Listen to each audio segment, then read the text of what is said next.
Sabahınız xeyir olsun, hörmətli tamaşaçılar. Şərq TV-ni izləyirsiniz. Ölkədə və dünyada baş verən ən yeni xəbərlərlə qarşınızdayıq. Studiyada Aybəniz Səfərovadır.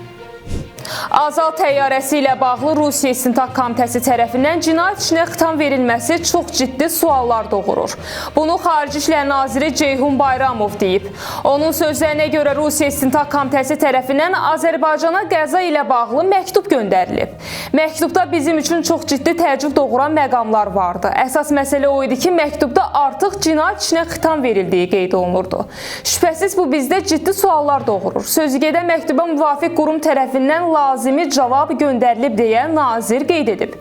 Ceyhun Bayramov həmçinin vurğulayıb ki, Azala məxsus təyyarənin qəzaya uğraması ilə bağlı ölkəmizin əsas gözləntisi Rusiyanın üzərinə düşən öhdəlikləri tam şəkildə yerinə yetirməsidir.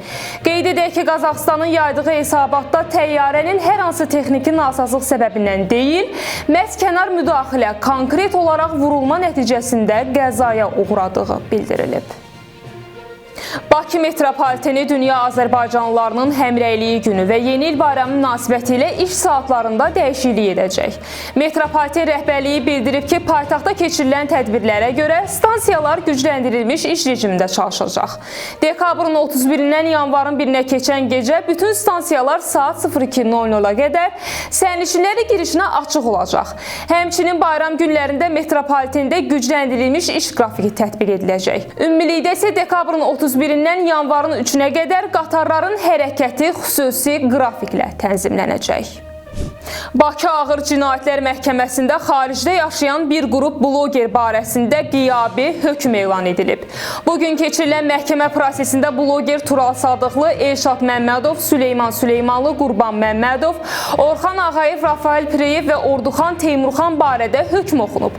Məhkəmənin qərarına əsasən Qurban Məmmədov 14 il müddətinə, Elşad Məmmədov, Süleyman Süleymanlı, Orxan Ağayev, Rafael Pireyev və Orduxan Teymurxan isə hər biri 9 il müddətinə azadlıqdan məhrum edilib. Onların ölkə hüdudlarından kənarda olduqları nəzərə alınaraq məhkəmənin qərarı ilə barələrində qiyabi həbs qətimkan tədbiri seçilib. Dekabrın 27-sinə gözlənilən hava proqnozu açıqlanıb. Milli Hidrometeorologiya Xidmətindən verilən məlumata görə Bakıda və Abşeron yarımadasında hava şəraitinin dəyişkən buludlu olacağı, arabir tutulacağı, əsasən yağmursuz keçəcəyi gözlənilir. Havanın temperaturu gecə 2-4, gündüz 6-9 dərəcə isti olacaq.